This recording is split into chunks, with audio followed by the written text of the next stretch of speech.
Hello and welcome to the 9 p.m. daily quiz. I hope all of you are doing good. I welcome you all to this session where we discuss the important news stories for the day from the prelims examination point of view by converting them into prelims specific practice questions and then discussing them here. If you're regular here, I'm very happy to see all of you here. If you're new here, you can check out the previous videos as well. We have been doing this for over 2 months now, where we have been discussing important news stories for every single day at 9 p.m. Please do hit the subscribe button as well so that you can get updates about all these videos. Also, if you're new here, reminding you, I also have my own Android app called Harshmeet Study Circle, where I offer a lot of other courses, including the PSIR live optional classes, PSIR test series, and personalized mentorship programs for prelims and for mains answer writing. To download the app, you can check out the description of the video. I've given a link there. Let's begin then with question number 1. Consider the following statements with regards to elongated tortoise. So it's a species of tortoise called elongated tortoise. First, it is widely distributed over eastern as well as northern India and Southeast Asia. Second, its IUCN Red List status is critically endangered. Third, it is placed in Schedule 4 of Wildlife Protection Act of 1972. How many of these given statements are correct? Now, these species specific questions are not very easy to answer because there are so many different species, it's difficult to keep a note of every one of them. But when there are certain species which are mentioned in papers such as the Hindu, Indian Express, that is when they become more relevant.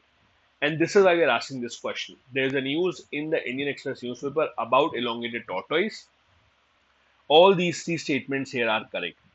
It is seen in good numbers in eastern and northern India, apart from Southeast Asia. It is critically endangered and is a part of Schedule 4 of the Wildlife Protection Act. Here is this news in the Indian Express newspaper. How critically endangered elongated tortoise spotted in Aravallis for the first time.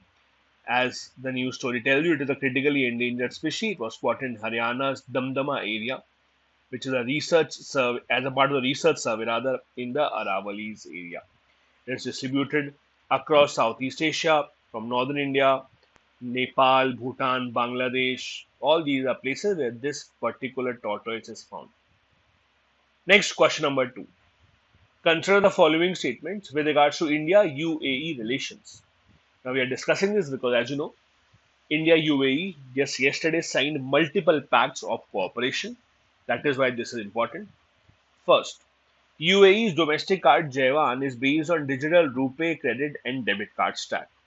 Second, India and UAE established diplomatic relations soon after our independence in 1948. Third, UAE is also the first international partner to invest in India's strategic petroleum reserves program.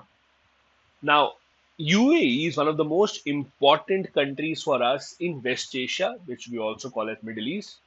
Lakhs of Indians work in the UAE. UAE has also been a supporter of a lot of our stand in the international issues. Whenever we meet internationally, be it the Kashmir issue, be it other important issues that matter to India, UAE has always been in support of us. It is also one of the largest importers of oil and gas to India. That is why it's a very important country. First is correct. Domestic card of UAE Jaiwan is based on the digital stack of RuPay card. Second is wrong. Please understand, UAE as a country, in fact, came into being when the islands came together. It came in, or when the Emirates rather came together. It came into being in 1971 only. So before 1971, there was no UAE. The relationship was established in 1972 because UAE itself had come into being in 1971 only. The third statement is also correct. India, as you know, has been trying to increase our strategic petroleum reserves. In that, UAE is playing an important role, not just investing, but also supplying us with the crude oil that we require for our petroleum reserves. Thus, the answer here is B. Second one is wrong. It has to be 1972. First and third, that is, these two statements here are correct. This news about India UAE multiple pacts is covered in most of the important newspapers today, including Indian Express, the Hindu. You can read it from anywhere. This particular snippet is from the Indian Express. Question number 3. Consider the following statements with regards to Mpox vaccines. Number 1. 3 Mpox vaccines are currently available. and all of them are weakened versions of vaccinia, a live virus that also served as a basis for the smallpox vaccine. Second, both smallpox and mpox belong to the same family of viruses, but mpox is more severe in comparison. Third, Gavi and UNICEF cannot buy vaccines unless WHO issues an emergency use listing to products or gives them full approval. How many of these are correct?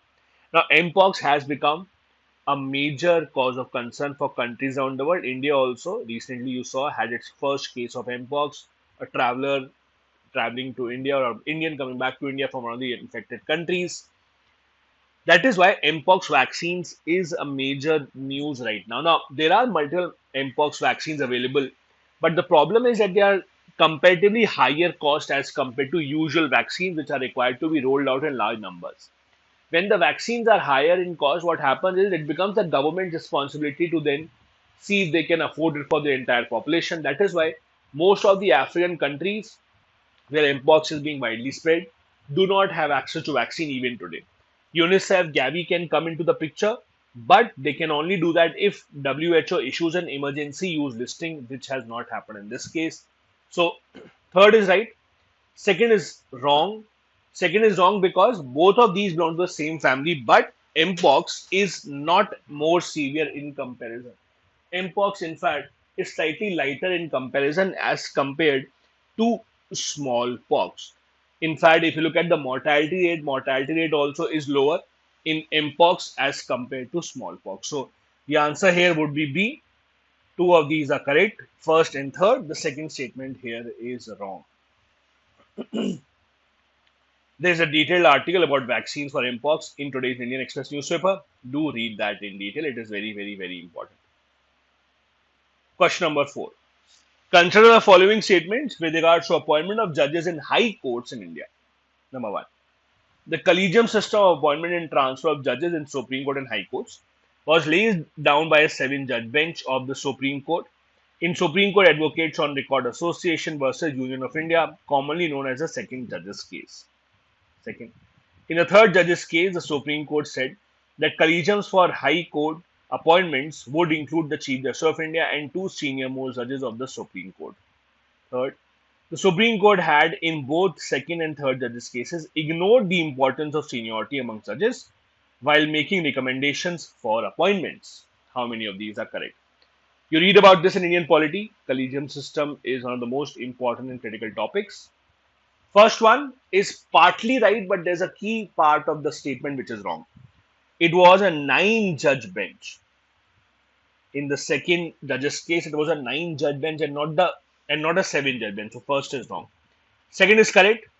The collegium that will comprise of High Court appointment, that will comprise of Chief Justice of India and two senior most judges of the court, and not 4. Third is also wrong. The Supreme Court in both the cases had actually underlined the importance of seniority. They said that seniority will not be the only factor, but seniority has to be considered. So the answer here is A. Only one of the 3 given statements here are correct. The reason why we are discussing this is because there's a controversy regarding appointment of High Court judges in Himachal Pradesh. Couple of judges have challenged the Himachal Pradesh appointment, saying that on the basis of seniority, they should be the one who should be in line, and their name was first suggested by a High Court, but then it was later retracted. That is why this case has become important, because Supreme Court has decided to intervene, and they have directed Himachal Pradesh High Court Collegium to consider again the name of those 2 judges. Question number 5. Consider the following statements with regards to International Cooperative Alliance. Number 1. It was founded in the 19th century. Second, it is an independent, non-governmental association that unites, represents, and serves the cooperatives worldwide. Third, ICA is not a United Nations organization. However, ICA enjoys general consultative status with UN ECOSOC. How many of these are correct? It's a difficult question because this is not one of those organizations that we keep on hearing about. But this is important. We have formed recently the Cooperative Ministry as well in India. First is correct. It was formed in 19th century. 1895 was the year when it was formed. Second is also correct. It is a kind of an alliance or coming together of cooperatives around the world. Third is also right. It's not a UN organization. It was formed way, way, way before the UN, but it has been given a general consultative status within the UN ecosystem. So the answer in this case is C. All the three are correct. The reason why it is relevant is that we just had an International Cooperative Alliance General Assembly meeting scheduled in Delhi in November. India, as you know, has been building or has been putting a lot of push towards cooperatives. The conference that will be held in India will be the official launch of UN International Year of Cooperatives, that is 2025. To end today's session, again, I have an important infographic. I wanted to share with you all the important agreements that have been recently done just yesterday between India and the UAE. As you know, the UAE Crown Prince is, or the Abu Dhabi Crown Prince rather, is in India. That is why it is important for us to understand what are the important agreements, what is the status of relationship between the two sides. These are the important agreements that have been signed. Do keep these in mind, especially for the mains examination. This was our session for the day. I hope you learned something new. If you did, do hit the like button, share it with your friends as well, and do tell me in the comment section what are the other initiatives that you're looking for and what is your score in today's test. Thank you so much. I'll see you tomorrow. Bye bye. Jai Hind.